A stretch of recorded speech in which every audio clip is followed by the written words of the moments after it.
small.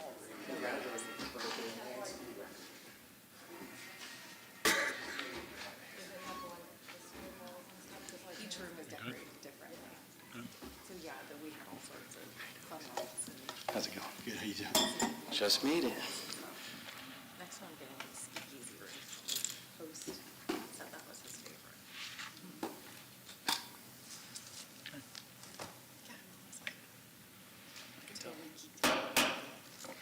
This meeting of the Community Development Board is called to order on April 18th, 2023. Welcome, everyone. Please join me and stand for our Pledge of Allegiance. I pledge allegiance to the flag of the United States of America and to the republic for which it stands, one nation, under God, indivisible, with liberty and justice for all.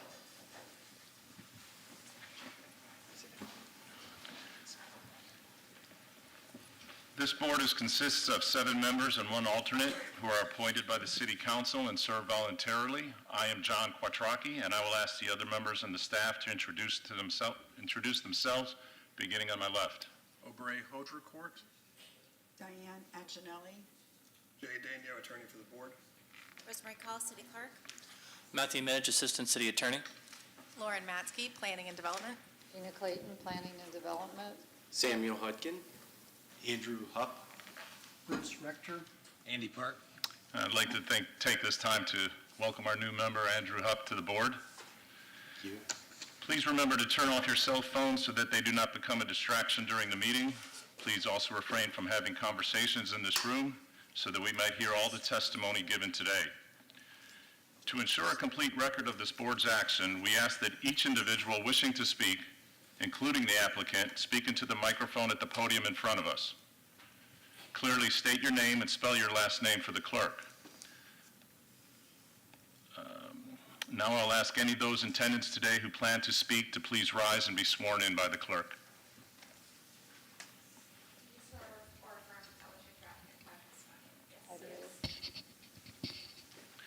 Agendas of today's meeting are on the podium to your left near the entry door. Also on this podium are a roster of the Community Development Board, the list of city staff experts and their resumes, the board's rules of procedure, and the annual schedule of the board.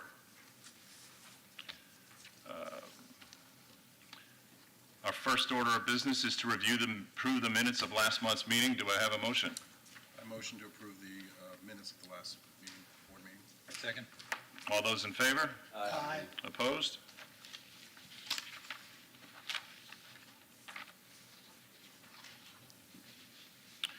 At this time, there is an opportunity for citizens to be heard regarding items that are not on today's agenda. Is there anyone in the audience wishing to bring a matter before the board?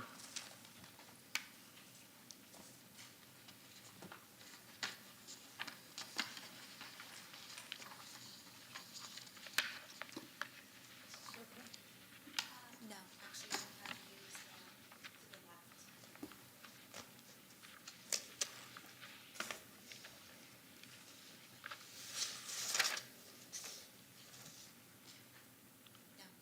No. The other side.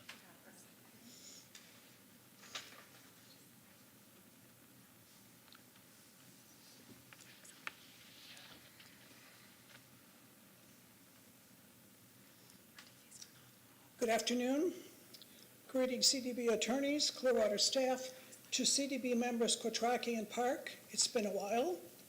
To 2022 appointees Hodricourt, Rector, alternate Hudkin, nice to meet you. Could you please And state to your this name? year's I'm sorry. 20 I don't pardon? mean to interrupt you. Could you please state your name and spell it for the clerk, I'm please? sorry. Chris Michalek, M-I-C-H-A-L-E-K, 855 Bayway Boulevard, Clearwater Beach.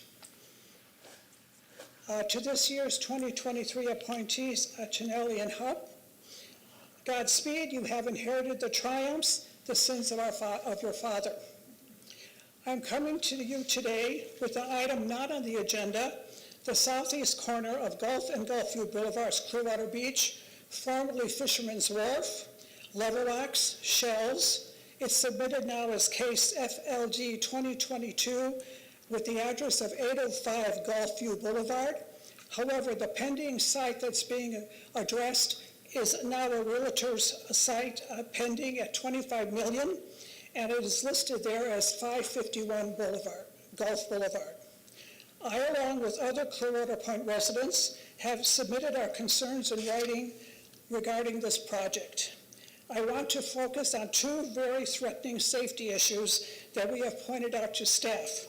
Number one, the proposed dangerous entrance and exit into Forte Sands. The entry exit is, as designed, an accident waiting to happen. It was questioned at this CDB meeting by staff Atala and Jordy.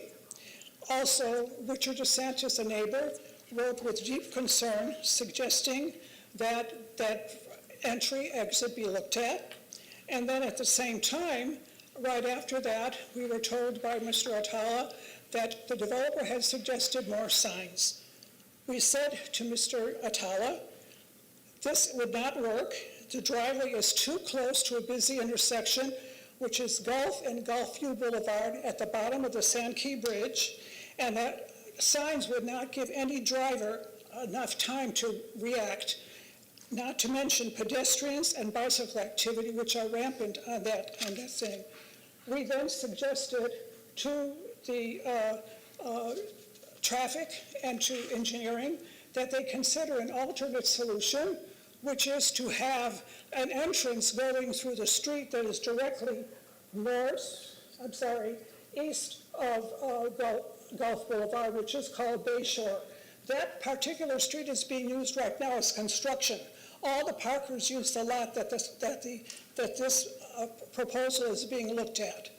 That would alleviate the problems with having direct access at the corner of Gulf and Gulfview Boulevard. So, as we said, installing new signs is not going to do it. A second threatening issue is that site at one point was a gas station, and we have now counted at least 11 toxic underground tanks still available. We have asked the staff to investigate and present us a clean bill of health. I'm asking you to determine that right now, the Forte Sands Resort, as now presented, is incomplete. They need to resolve issues that I am going to give you right now, and to, at this juncture, not move them to the CDB. Thank you for your time. Thank you. Advise the board briefly that you have no ability to do that. If that matter comes before you for decision, you'll need to make your decision based on the evidence and testimony presented before you at that hearing. All right? All right.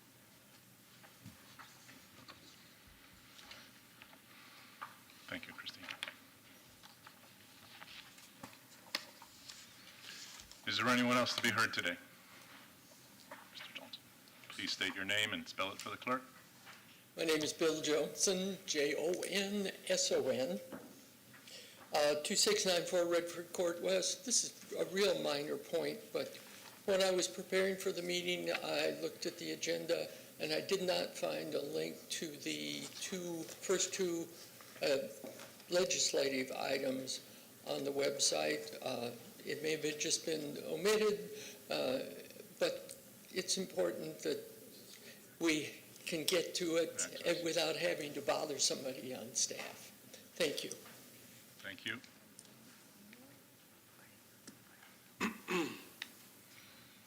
Anybody else wishing to speak today?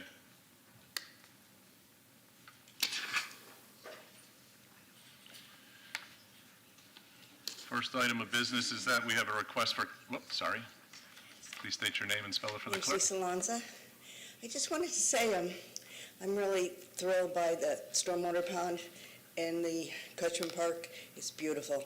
The littoral zone that they put there, the bald cypress trees, and I just hope the Community Redevelopment Board I don't know what kind of input you have, but it would be great if every stormwater pond in the city has that littoral zone. Skycrest has it now. I think the one in Coachman's still is missing, the littoral zone, Coachman Ridge. But anyway, I just think the pond's beautiful. Thank you.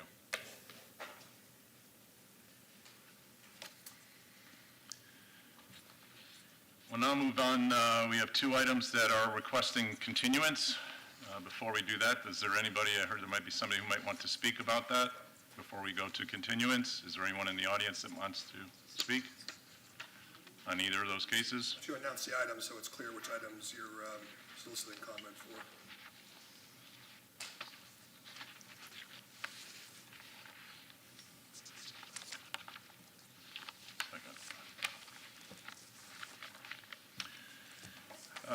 Case FLD 2022-11028 at 776 El Dorado Avenue is the first item.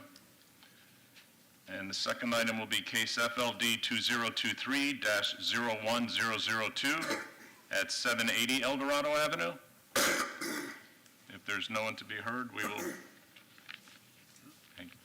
Good afternoon, Katie Cole with law firm of Hillward Henderson. We respectfully request that these two items be continued today, and thank you for your consideration of that. If there's no one to speak.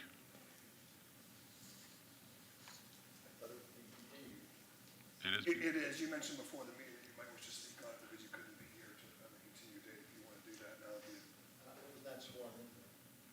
You're not standing in this room. All right, we won't put you in jail, or the clerk can swear you in now.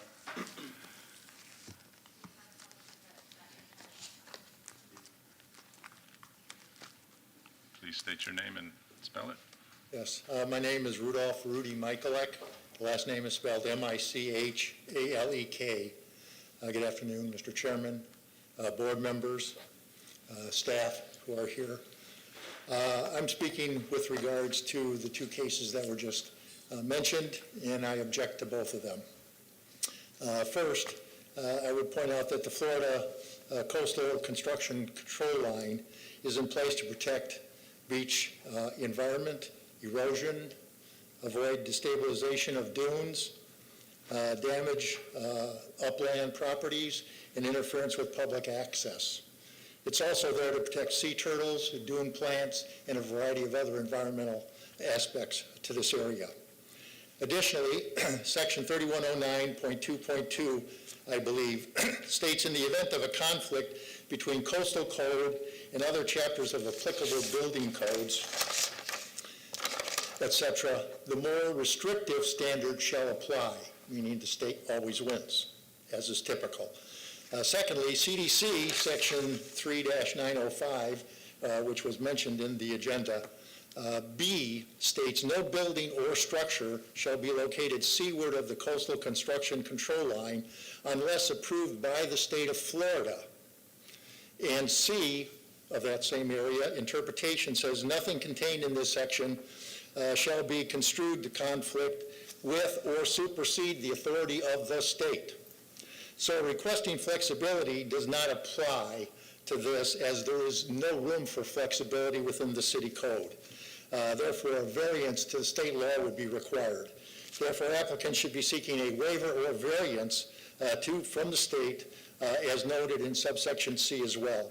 Thirdly, also not mentioned by the applicants, are seawalls and setbacks, at least I didn't see it initially, which under 3109.2.2 calls for 18-foot setbacks from new or existing seawalls. Fourth, for those of you who were on the board in September of 2021, which I don't think is probably anybody left, I'll remind you of the setback request for the rear of 850 Bayway Boulevard, which was the opposite side of this coin to what's being asked for now. And at that time, it was determined that it did not apply because it was not in the city code. Well, if it didn't apply then, it shouldn't be applying now for them to say, I want flexibility under the city code. And so finally, you may hear as a rebuttal to the things I'm saying, the excuse that it'll be handled at permitting. That seems to be the standard resolution. Well, it hasn't been resolved for 850 Bayway Boulevard yet. We still have a whole series of things that have not been resolved. And so now is the time to say no, or I guess in 2 months, to this project. And with these facts and staff recommendations, we ask you to reject this application. Thank you all very much. Thank you. As stated, probably could do both of these at the same time because they're related, or I could do them separately. Staff may wish to present them together. You can read them. Are we okay with that for the request for continuance? You're going to your level 3, I'm sorry. No. Yeah, you can take them together. So we have a request for continuance for FLD 2022-11028 at 776 El Dorado Avenue, and also for FLD 2023-01002 at 780 El Dorado Avenue. Do I have a motion? Mr. Chairman, I move to continue the two items just stated to the June 20, 2023 meeting of the city's Community Development Board. Is there a second? I'll second it. All those in favor? Aye. Opposed? Motion carries. We'll now move on to the regular agenda. Today we will be hearing level 3 cases. And before I get into that, I didn't know if staff wanted to put these together or if you wanted them separate. Yeah, I'm organized separately. All right. All level 3 cases such as plan amendment, rezoning, and development agreement are considered legislative hearings. The Community Development Board reviews the application, the staff report, correspondence, and all evidence presented today and makes a recommendation to the City Council. For level 3 applications, the City Council makes the final decision. The procedure for all level 3 cases are as follows. Presentation by planning staff, 10 minutes maximum. Presentation by applicant, 10 minutes maximum. Comments by the public, 3 minutes per person. Closing remarks by the planning and development staff, 3 minutes maximum. Closing remarks by the applicant, 3 minutes maximum. Closing of the public hearing and discussion and vote by the board. Our first level 3 case today.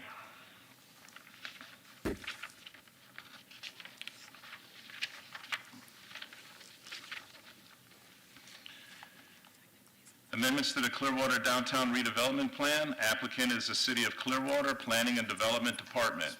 The Community Development Board is reviewing a request to amend the Clearwater Downtown Redevelopment Plan to revise the public amenities incentive pool eligible amenities and pool allocation process, and is making a recommendation to the City Council.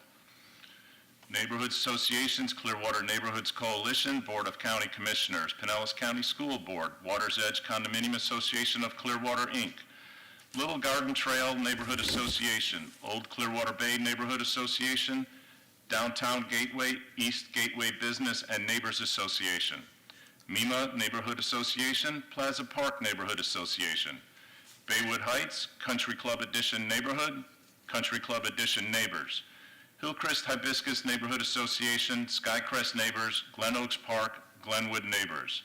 Sign planner is Lauren Matsky, Planning and Development Assistant Director. Mr. Chair, at this time, I would ask that the board accept Ms. Lauren Matsky as an expert witness in general planning, zoning, annexations, land use and rezoning amendments, demographics, site plan analysis, land development code and land development code amendments, comprehensive planning, special area plans, and overlay districts, site plan reviews, and all other matters she is about to testify hereon. Is there a motion? Move to accept Ms. Matsky as an expert witness. Second. Second. Second. All those in favor? Aye. Well, thank you. Good afternoon.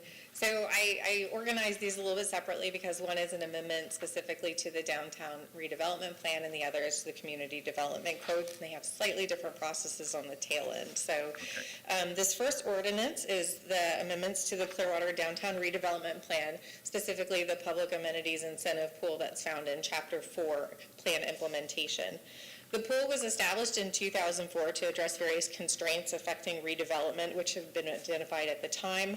It's an aggregation of development potential, meaning dwelling units, hotel units, and floor area that is available for properties throughout the downtown zoning district to request for individual projects. Developers may request additional density or intensity from the pool, which if approved would allow a project to exceed what the downtown plan says is the maximum development potential for that property. To receive this allocation, a project must include one or more public amenities or make a payment in lieu of providing them.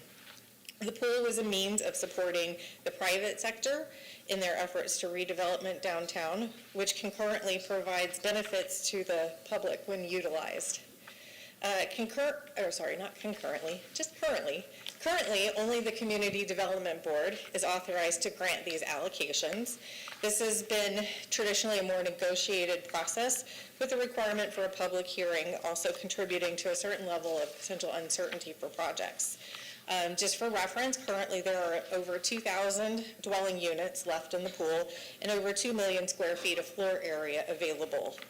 The proposed amendments establish that the Community Development Coordinator, which is the Planning and Development Director, may also approve allocations to the pool in addition to the Community Development Board.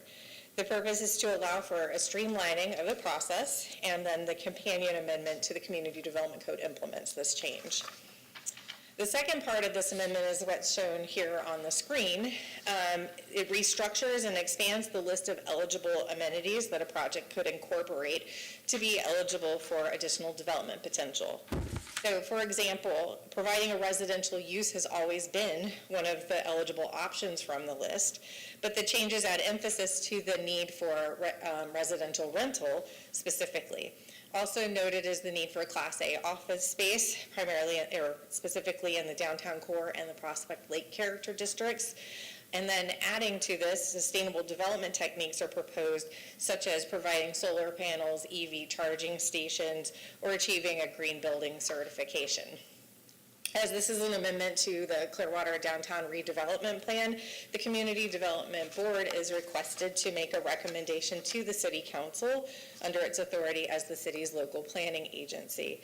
And then the item will be presented to Council on Thursday evening, and I'll present your recommendation at that time. Thank you. Any questions at this point? Thank you. Thank you. Obviously, the applicant is the same, correct? Yes, sir. I don't think you have anything further. Any comments by the public on this matter? Seeing none, closing remarks, if there's None. any. Thank you. This closes the public hearing on this and discussion and vote by the board.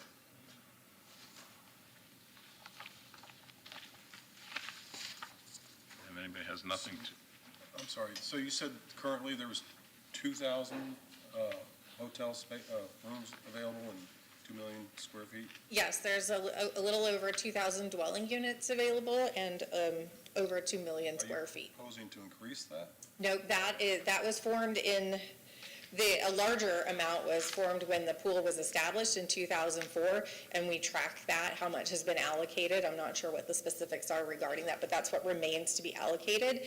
If we ever allocate it all, there's no more to be had. Understood, okay. In clarification on the pool, I wasn't sure. Is there any changes to the pool dimension or anything? I heard something about the pool, but I didn't understand. In this particular ordinance, all that we're asking is to allow for the Community Development Coordinator to also be authorized to allocate units from the pool, the process of which is established by the next ordinance, and then those changes and reconfiguration of the eligible amenities, adding sustainable development, and then restructuring and adding a little emphasis. Does the board still get to vote on that?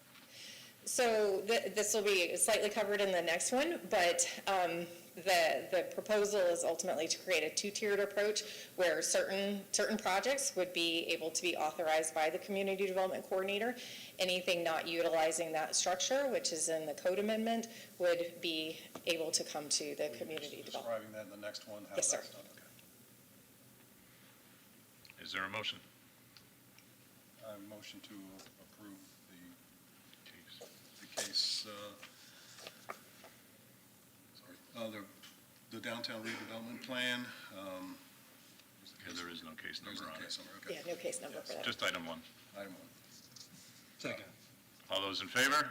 Aye. Opposed? Really, those zoom in or look at those as needed. Item 2, case TA 2023-01001, amendments to the Community Development Code. The applicant is the City of Clearwater Planning and Development Department. The Community Development Board is reviewing a request to amend the Community Development Code Appendix C, Downtown District and Development Standards to revise the public amenities incentive pool allocation process and other limited changes relating to transition areas, step-backs, and setbacks in downtown, and is making a recommendation to City Council.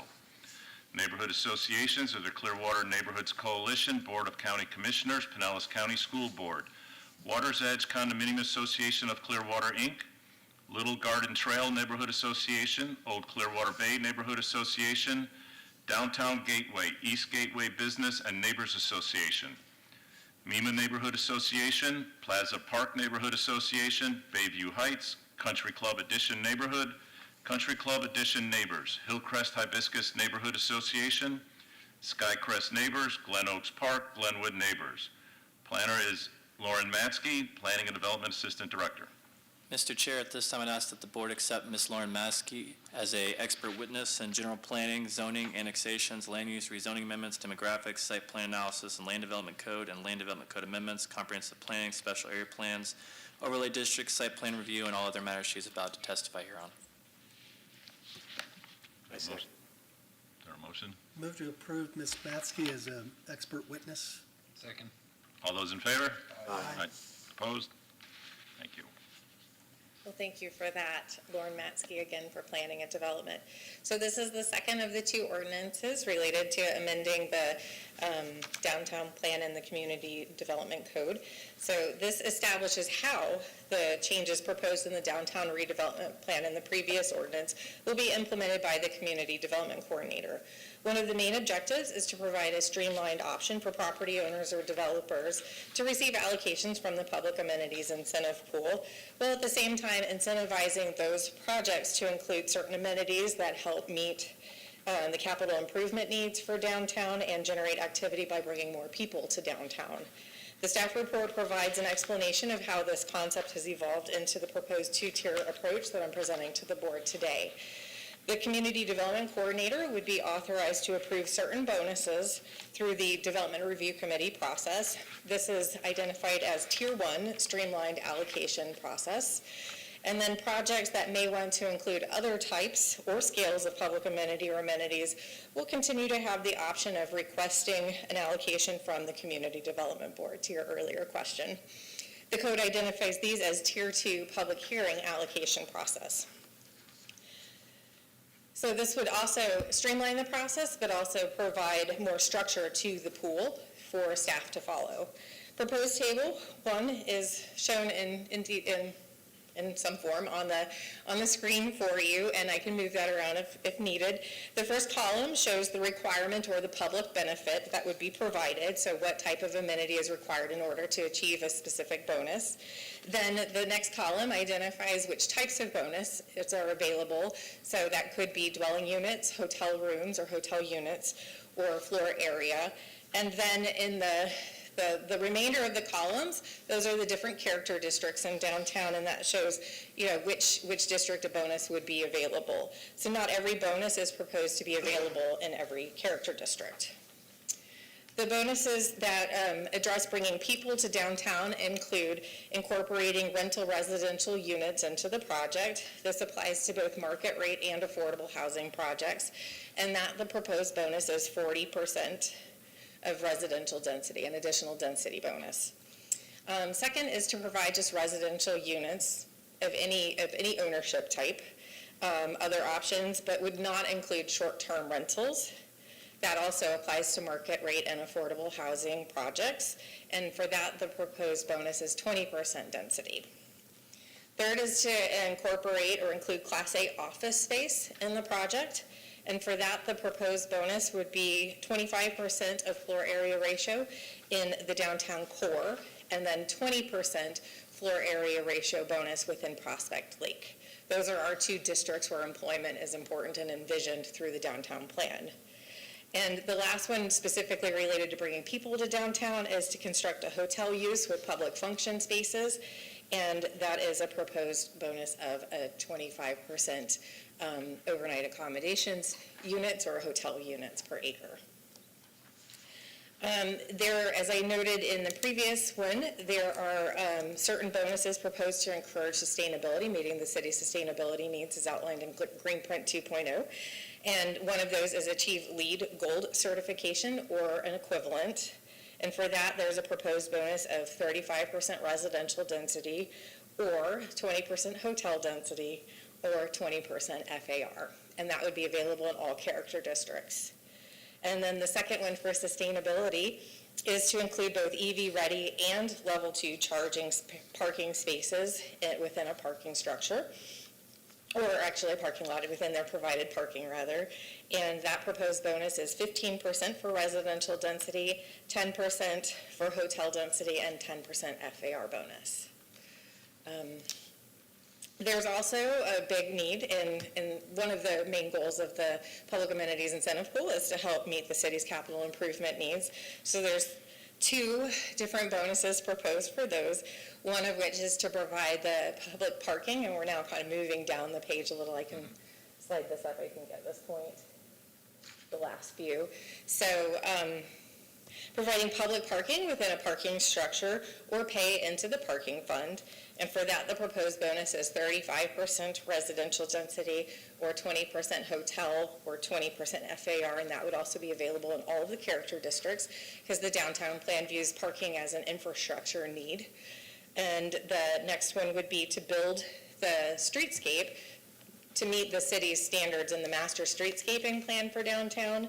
And for that, the proposed bonus is the same, 35% residential density, 20% hotel, and 20% FAR. And then last but not least, it doesn't fit neatly into one of those categories, but public art is something that helps, kind of bring a downtown to life. And so this is modeled after one of the old ordinances related to public art, where someone could provide public art on their site in a publicly accessible location or pay into the public art fund. And for that, it would be proposed as a 10% residential density, 5% hotel, and 5% FAR. So that's what that table covers. The density is proposed to be a % increase instead of a flat rate, which maintains a proportionality to the increase across all character districts. So for example, a 40% increase would permit 30 additional units per acre in the downtown core, but 40% in Prospect Lake would equate to 20 additional units or 14 additional units in the other districts. Those are lower scale, lower intensity districts, so utilizing a percentage helps maintain that. The staff report also included tables illustrating what these units calculate out to be, and a project would have the ability to provide multiple public amenities to stack the allowable densities and intensities to achieve their project goals. So in the staff report, there was an example that showed what options would be available for a hypothetical rental project, and they would have the ability to mix and match to meet their needs. So the pool is also the one way that additional height can be requested for a project. It is expected that with additional density and intensity, additional height may be needed. The limit of up to 20% or a minimum of 10 feet increase in height is established in the downtown redevelopment plan. No changes are proposed through these ordinances to that limit, but amendments are proposed to emphasize that the determination of how much additional height could be granted would take into account the extent of the major amenities provided, the project's design, and compatibility with surrounding properties. So this is language that's already in our downtown redevelopment plan, and we thought it was important to bring that over into the code, because most times people are looking at the code to see what's required of them. So additionally, whichever entity is authorized to make that approval of allocation of the units, whether it be the Community Development Coordinator or the Community Development Board, would also be the one making the determination regarding any requests for additional height. There's a handful of other amendments in this ordinance that I'll just quickly highlight for you. The primary focus has been the establishment of this two-tier process, but there were a few things that were discovered or noticed after the most recent big ordinance was brought forward to the board and to City Council.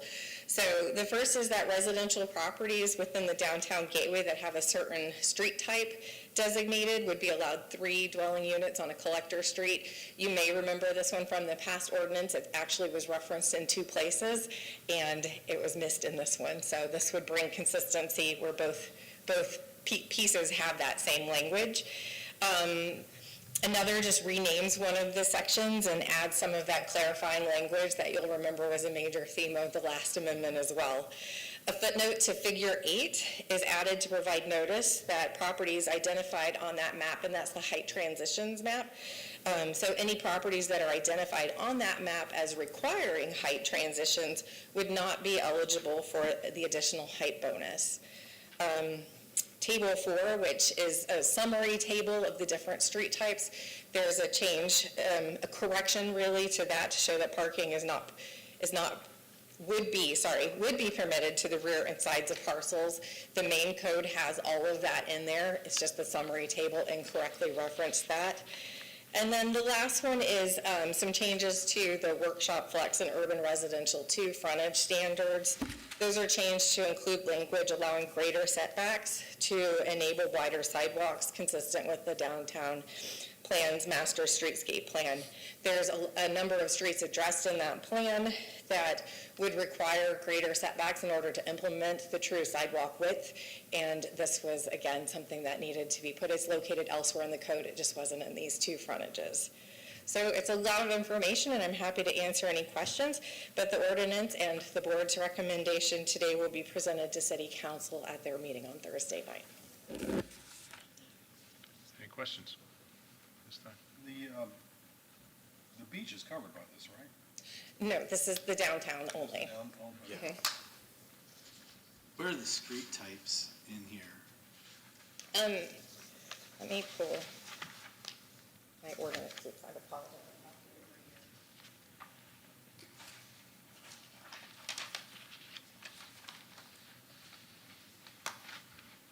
So the downtown zoning district is a form-based code, and it's organized generally around different street types. So each street is shown on a particular map as having, they're color-coded.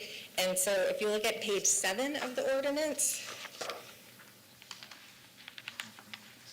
this is the table I was referencing. We provided at the beginning of the Division 4, which is our frontage standards, to provide a summary of where parking is allowed and what those front setbacks may be.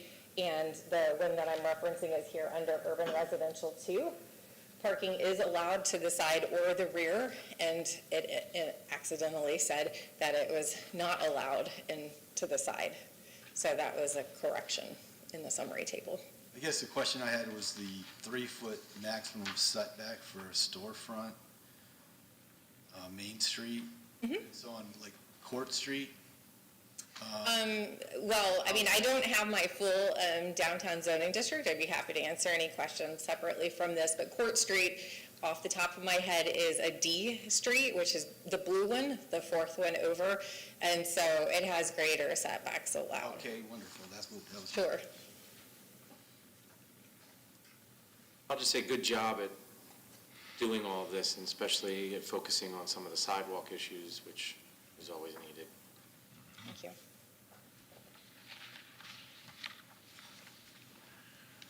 I think that's good.